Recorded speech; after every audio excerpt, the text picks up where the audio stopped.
spring people. of That's April. like the general sort of And, infection let's rate, hear the what details we get from Public these Health people England. are talking Now, about if we look here. at some of Stand these by. areas in the northwest, for example, where Blackburn is seeing quite a significant rise in the last couple of weeks, they're looking at around 90 cases per 100,000 people. Oldham next on the list at 60. Leicester's also around the 60 bracket too. But when Leicester went into lockdown, several weeks ago, it was around 150 cases per 100,000 people, so is what significantly they're trying to do higher. here is to stop us getting into a complete lockdown. Is that what they're trying to do? Yeah, the announcements made last night, they're about tougher restrictions, and difficult restrictions will be difficult for so many people, 4 million people, like you say, to to follow. But it's not the total lockdown that we saw in Leicester a few weeks ago. And now Leicester is slowly coming out of that and then sort of easing into the measures that the Northwest and parts of East Lancashire and parts of West Yorkshire are now going into as well. So it's sort of a merging of those measures. So taking these steps that they have done is to try and avoid having that complete lockdown, because hospitality venues will be able to remain open in Greater Manchester and the other areas that we've been discussing.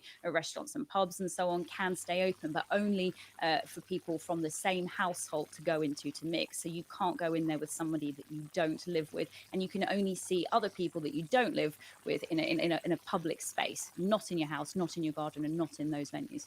Just more on the stats, because the ONS stats suggest cases are rising, obviously, but the R number that we, of course, were hearing a lot about, I gather, is not above So we're just 1. waiting on the Prime Minister to start his press briefing, which we've decided to host that this morning on the channel, as I think there's a lot of people going to be watching to see what extra lockdown rules are going to take place because of what's going on in the north of England. As they just said on that bit we just put on the broadcast, they're going to do pockets of lockdowns to stop the whole nation lockdown, which I think is very sensible, and we've discussed about it for months and months and months. Very different areas to where So we're actually joined by Martin. All right, Mark. I thought you were on holiday. I am on holiday. I'm about to go this afternoon. Oh, that's nice. Okay. Well, we're just about to put on the press briefing. Yeah, So, that's what I'm thinking. Tomorrow was quite a key date for the further restrictions being okay, that's relaxed. all right. So I haven't spoken to you for ages. You're all right. I know, yeah, apologies, mate. It's just been manic. We're trying to get things sorted out. There's no hint yet to suggest it And won't obviously still with be. That may be some the of the way things things that are will be going, being it discussed. may And change also again. other, leisure facilities. Well, I mean, that's what I was just talking about to myself and our viewers.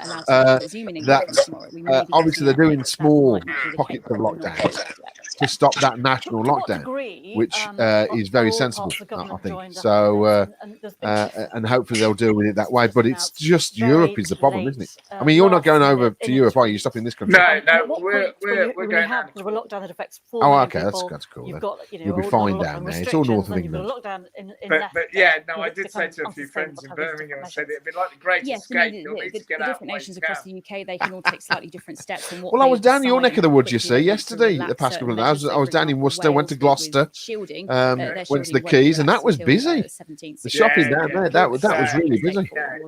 It's interesting, isn't it? Because people are starting to feel a bit more comfortable. So that does make things quite confusing, especially if you live near the border and you're crossing into those areas. Likewise, the decisions made last night, no travel restrictions went to a shop yesterday. introduced. I've been doing it all in We've just heard Birmingham. from Scotland's I had it First in my Minister pocket. saying I've that got people all in about putting Scotland it on. should not I saw travel to someone those from the areas. church look at me like that. So I thought, all right, it yeah, is quite and I confusing. I realised think there is, there's a general consensus. There was a lot of people not wearing masks, I must say, because the Gloucester Quays.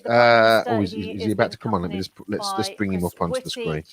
There we go. I'll unmute it so we can listen to what he says. Good afternoon. Yes, afternoon. Thanks, Boris. I updated you. Oh my God, there's another person on screen. Podium on the progress we had made as a country in our fight against coronavirus, and in many ways that progress continues. The number of patients admitted to hospitals is still falling and now stands at just over 100 each day.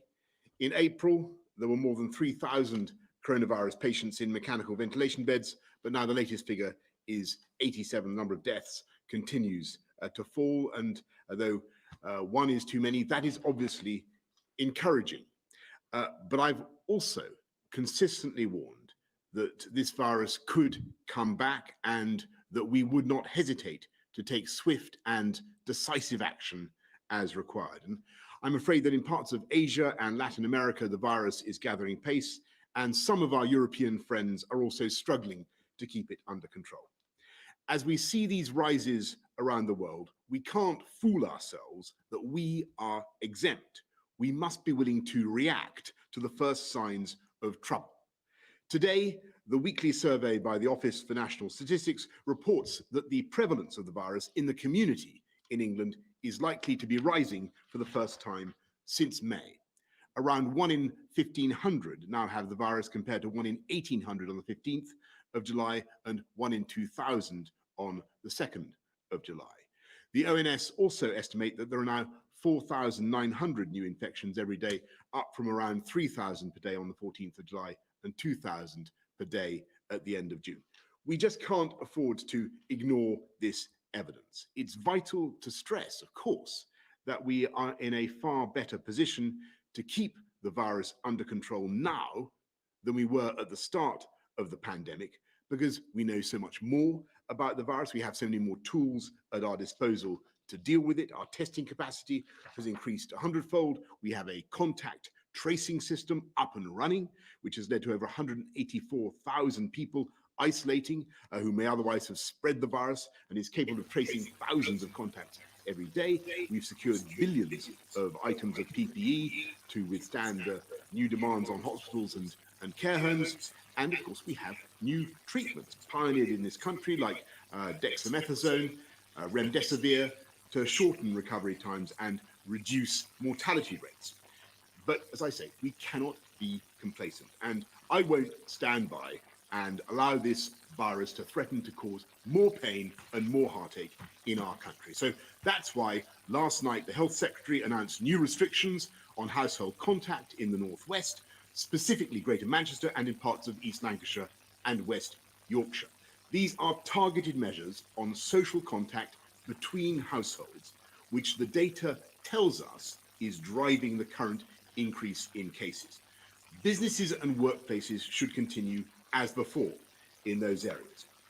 I know how hard it is to have restrictions like this imposed on seeing your family and your friends, but we have to act rapidly in order to protect those we love. And we know this sort of intervention works. Measures taken in Leicester and Luton have suppressed the virus and allowed us to relax measures. Even as we act locally, it's also my responsibility to look again at the measures we have in place nationally in the light of the data that we're seeing about incidence. And you'll remember, at every point I have said, our plan to reopen the society and the economy is conditional, that it relies on continued progress against the virus, and we would not hesitate to put the brakes on if required. With those numbers creeping up, our assessment is that we should now squeeze that brake pedal in order to keep the virus under control. On Saturday, the 1st of August, you'll remember we had hoped to reopen in England a number of the higher risk settings that had remained closed. And today, I'm afraid we're postponing those changes for at least a fortnight. That means until the 15th of August at the earliest, casinos, bowling alleys, skating rinks, and the remaining close contact services must remain closed. Indoor performances will not resume. Pilots of larger crowds in sports venues and conference centres will not take place, and wedding receptions of up to 30 people will not be permitted. But ceremonies, of course, can continue to take place in line with COVID secure guidelines. And I know that the steps that we're taking will be a real blow to many people, to everyone, obviously, whose wedding plans have been disrupted or who cannot now celebrate Eid in the way that they would wish. And I'm really, really sorry about that, but we simply cannot take the risk. We will, of course, study the data carefully and move forward with our intention to open up as soon as we possibly can. 2 weeks ago, I also said that from tomorrow, the government would give employers more discretion over how employees can work safely, whether by continuing to work from home or attending a COVID-secure workplace. And we know that employers have gone to huge lengths to make workplaces safe, so that guidance remains unchanged. We also said that we would pause shielding nationally from the 1st of August based on clinical advice, and that national pause will proceed as planned, and our medical experts will be explaining more about that decision and about the shielded group later today. Most people in this country are following the rules and doing their best to control the virus. But we must keep our discipline and our focus, and we cannot be complacent. I've asked the Home Secretary to work with the police and others to ensure the rules which are already in place are properly enforced. That means local authorities acting to close down premises and cancel events which are not following COVID secure guidance. And it means a greater police presence to ensure face coverings are being worn where this is required by law. We will also extend the requirement to wear a face covering to other indoor settings where you're likely to come into contact with people you do not normally meet, such as museums, galleries, cinemas, and places of worship. We now recommend face coverings are worn in these settings, and this will become enforceable in law from the 8th of August. At this stage, we are not changing the rules on social contact nationally. I don't want to tell people to spend less time with their friends, but unless people follow the rules and behave safely, we may need to go further. 2 weeks ago, I said we would hope for the best, but plan for the worst. And of course, we continue to hope for the best. But the way to get that and to achieve that optimum outcome is if we all follow the rules, wash our hands, cover our faces, keep our distance, and get a test if we have symptoms so that NHS Test and Trace can keep the virus under control.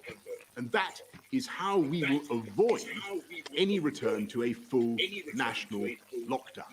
We've made huge Okay, so I think he's I know we're going to succeed, and he's going to start repeating what we've already said here. So we'll just mute that and just talk about what he has already said. Right. So no real changes except that they're going to stop bowling alleys and ice rinks from opening tomorrow, which I suppose is understandable. And also the R number. Well, I don't know if you said that because I just had a news alert from, to say that the Sage. Thank you, Prime Sage Minister. say that the R number may not be below 1 now. Did he say that, or was that? Because that's what just came through on the news briefing on my watch. Did you hear that, Mark? To encourage employees to get back to work. Can you hear me, Mark? So that the most vulnerable, can't tell their employers that they're shielding. Do you really still want people to go back to the workplace in August and people's back to school in September? Or do you think that curbing people's social lives will be enough? Are you not risking a trade-off between lives and livelihoods? And Professor Whitty, after what we've seen, can people still go back to work in the coming weeks and back to school in September? Well, thanks very much, Sam. I want to stress that. Right, so we've got an issue with Mark because he's gone to sit in his garden in the glorious sunshine. It's sort of messed up his Wi-Fi. You're sort of breaking up, Mark. That's it. The fun of Mark and his Wi-Fi. He's obviously got issues in the garden. He was fine when he was in the house. Go back in your kitchen, for goodness sake, man. I can speak to you then. I can hear you, but you're on a delay.